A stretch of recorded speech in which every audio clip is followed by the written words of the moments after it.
नमस्कार एवरीवन, मैं हूं स्वर्णजीत रोशन और हम लोग आज CSIR नेट दिसंबर 2024 का क्वेश्चन सॉल्व करेंगे।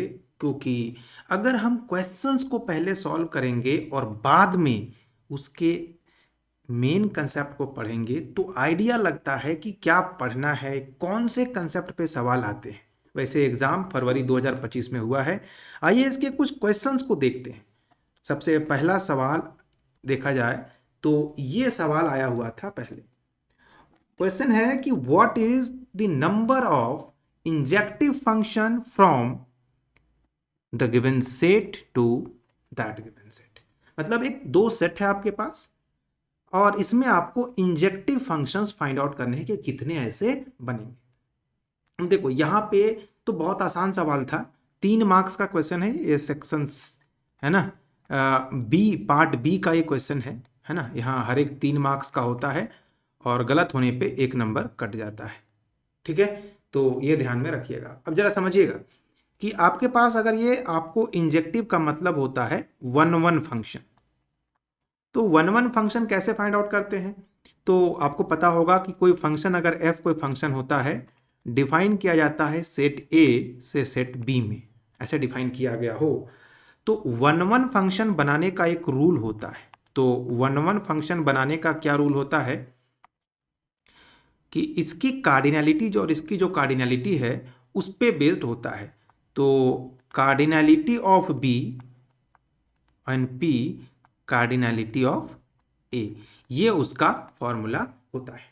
क्लियर है बात। चलो अब यहां जरा ध्यान से देखिए कि अगर ये वाला सेट ए है और ये वाला सेट बी होगा, क्योंकि इस सेट से इस सेट के ऊपर फंक्शन बन रहा है। तो ए की कार्डिनैलिटी की अगर हम लोग बात करें तो ए की कार्डिनैलिटी कितनी है, 1 से लेकर 7 तक है तो 7 हो गया। एंड बी की जो कार्डिनैलिटी है वो है 1 से 10 तक, यानी 10 है। क्लियर है। और आपको ये भी पता होगा कि अगर 1-1 फंक्शन तभी पॉसिबल होता है जब ए जो होता है ए की जो कार्डिनैलिटी है वो less than is equal to cardinality of B होती है। ये सब बेसिक चीजें हैं जो हम लोग फंक्शन में देखेंगे। अब जरा समझिएगा, अब यही बात यहां कर दो, यानी 10p7 अगर इसे बोलूंगा यही होगा ना, बिल्कुल। तो अब 10p7 कैसे फाइंड आउट होता है तो बोलोगे ये होता है 10 factorial divided by 10 minus 7 factorial. Yes और नो, बोलो बिल्कुल। एंड 10 फैक्टोरियल ऊपर अभी रहने देते हैं और नीचे 3 फैक्टोरियल। सो कौन सा ऑप्शन हमारे पास है, ये ऑप्शन 3, यानी पहले क्वेश्चंस में 10 फैक्टोरियल बाय 3 फैक्टोरियल, यही हमारा आंसर हो। ठीक है। अब सबसे इंपॉर्टेंट बात पता है क्या है कि हम लोग 1-1 फंक्शन या इंजेक्टिव फंक्शन तो देख लिए कि निकलता कैसे है। अब वही बात मैं कहूं कि अगर कोई फंक्शन एफ है और ए टू बी डिफाइन किया गया है, आपको पता होगा ए फंक्शन का डोमेन होता है and B is the codomain. ठीक है। अब अगर मैं बात करूं कि टोटल कितने फंक्शंस बनेंगे, how many such functions exist, तो टोटल फंक्शन की अगर मैं बात करूं, टोटल फंक्शंस कितने बनेंगे ये अगर आपको निकालना हो तो टोटल फंक्शंस की निकालने का फॉर्मूला क्या होता है, फॉर्मूला क्या होता है, बी की जो कार्डिनैलिटी है का पावर कार्डिनैलिटी ऑफ ए होता है। ठीक है। और अगर आप पहले से डिफाइन कर देते हो कि जो ए की कार्डिनैलिटी है वो m है एंड बी की जो कार्डिनैलिटी है अगर वो n है, तो आप ये भी कह सकते थे कि n raise to the power m, ये हमारा आंसर होता। क्लियर है बात, कोई दिक्कत है। ये टोटल नंबर ऑफ फंक्शंस इतने बनेंगे। और 1-1 फंक्शन तो मैंने बता दिया आपको कि 1-1 फंक्शन कितने बनेंगे। तो 1-1 फंक्शन बनाने के फॉर्मूले भी आपको मैं बता देता हूं, अभी बताया था ना, क्या बताया था, क्या बताया था, NPM, या इसी को थोड़ा सिंप्लीफाई करके लिखूं तो n factorial divided by n minus m factorial होगा। लेकिन कब होगा, जब n जो होगा, है ना, जब n जो होगा वो greater than is equal to m होना चाहिए।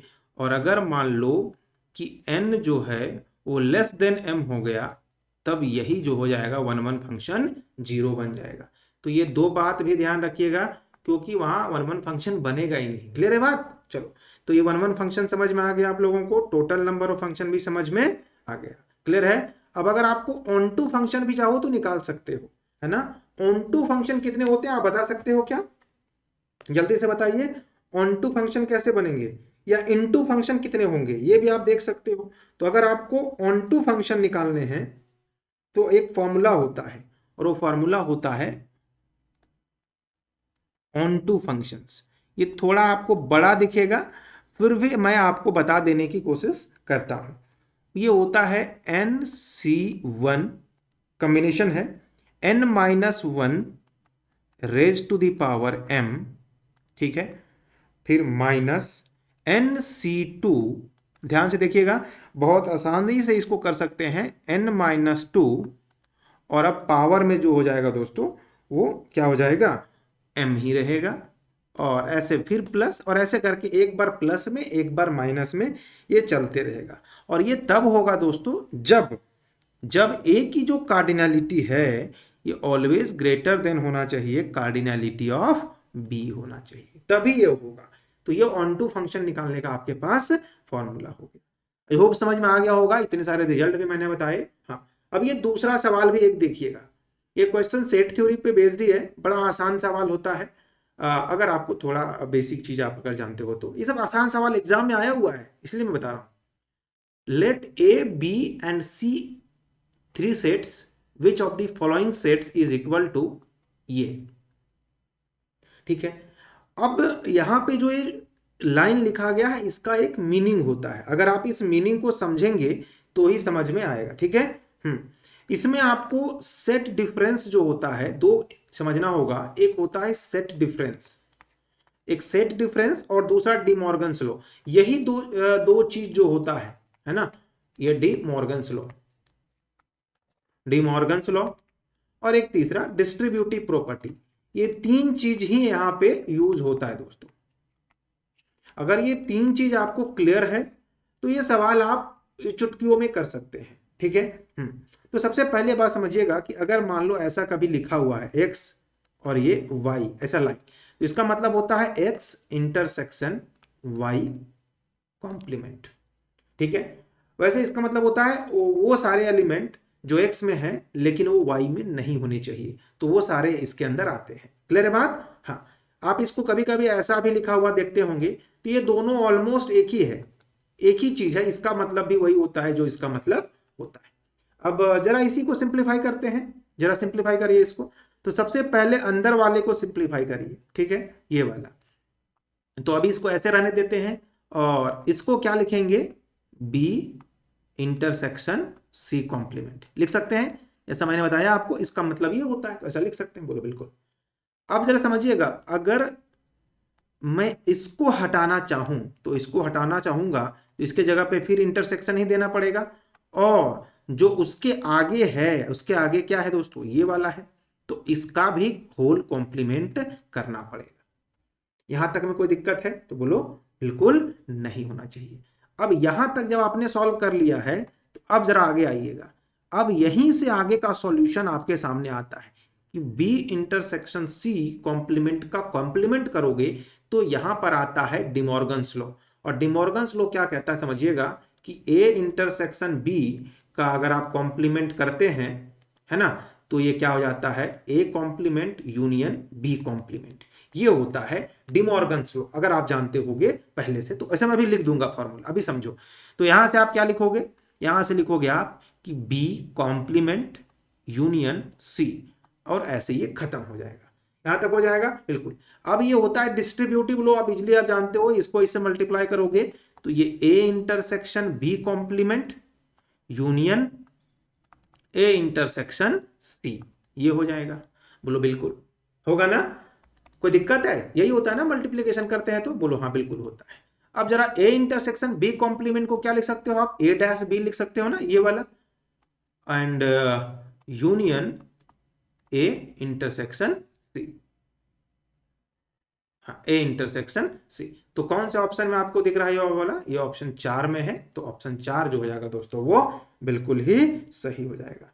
समझ आया कि नहीं आया, जल्दी से बताइए। समझ में आ गया तो बता दीजिए, अगर आ गया तो ठीक है। अब इसमें भी कुछ कहो तो मैं नोट्स लिखवा दूं, हैं? चलो कुछ नोट्स लिखवा देता हूं जो आपको ध्यान रखना चाहिए, ठीक है। डिमॉर्गन्स लॉ क्या कहता है? डिमॉर्गन्स लॉ क्या कहता है, जो ध्यान आपको होना चाहिए। आप कुछ भी कर लो, क्योंकि जब ये छोटी छोटी चीजें अगर आपके दिमाग में होगी तो आप क्वेश्चंस को इजीली कर सकते हो कि ए यूनियन बी है, ए यूनियन बी, और अगर इसका कॉम्प्लीमेंट निकालना हो, डैश का मतलब कॉम्प्लीमेंट, कभी सी भी लिखा हुआ रहता है, तो आप इसको ऐसे लिख सकते हो, ए का कॉम्प्लीमेंट इंटरसेक्शन बी का कॉम्प्लीमेंट। ये चीज समझ आया कि नहीं आया? सबसे पहले मुझे ये बताओ, अच्छा कभी कभी ये ऐसा भी तो हो सकता है, बोलोगे अगर ये वाला ऐसा ना रह के, सॉरी ये ऊपर ना जाके, है ना, ये ऊपर नहीं जाके अगर ये इंटरसेक्शन ही होता, तो अगर ये इंटरसेक्शन बी कॉम्प्लीमेंट होता तो ये भी तो हो सकता है। बोलो हाँ हो सकता है, चलो ये वाला, तब क्या करते, तो भी वही चीज, तभी आता ए, अब ये इंटरसेक्शन है तो अब यूनियन हो जाएगा और ये बी। ये ध्यान रखिएगा, डिमॉर्गन्स लॉ है, हमेशा काम आता है, जब भी आपको इसका जरूरत पड़ेगा जरूर करिएगा। और एक होता है डिस्ट्रीब्यूटिव लॉ, डिस्ट्रीब्यूटिव लॉ, ये ध्यान में रखिएगा। क्या होता है डिस्ट्रीब्यूटिव लॉ, चलो इसको भी देख लेते हैं एक बार। डिस्ट्रीब्यूटिव लॉ कहता है कि अगर ए, है ना, इंटरसेक्शन बी, ये यूनियन बी इंटरसेक्शन सी, जो भी इस तरीके से ये, या तो ये होता है, या मान लो यहां पे ये हो जाए और ये बी यूनियन सी हो जाए, ये भी हो सकता है कि नहीं, बोलो हो सकता है। इसका क्या मतलब होगा, तो अगर यहां से करोगे तो ये क्या होता है, और यहां से करेंगे तो ये क्या होता है, ठीक है। तो पहले तो ए यूनियन बी हो जाएगा, ये ए यूनियन बी हो जाएगा, चलो ठीक है। और इंटरसेक्शन है तो इंटरसेक्शन ही रहेगा, और यहां से ए यूनियन सी हो जाएगा, ए यूनियन सी हो जाएगा ऐसा। और यहां भी करोगे तो ये ए इंटरसेक्शन बी हो जाएगा, यूनियन ए इंटरसेक्शन सी हो जाएगा। तो ये डिस्ट्रीब्यूटिव लॉ है, ये दो समझ में आया। एक तीसरा होता है सेट डिफरेंस प्रॉपर्टी, है ना, set difference property, set difference वाला एक ये प्रॉपर्टी भी यूज होता है, क्योंकि हमेशा एग्जाम में हम लोग अभी भी देखा हमने यूज किया कि ए डिफरेंस बी यूनियन सी, ऐसा लिखा हुआ अगर कभी हो तो इसका मतलब होता है कि A dash B union A dash C, ये डिफरेंस प्रॉपर्टी होता है। तो अगर ये तीन चीज आप ध्यान में रखते हो तो सेट थ्योरी के क्वेश्चन लगभग इसी तरीके से बनते हैं और फिर प्रैक्टिस से इजीली हो जाता है।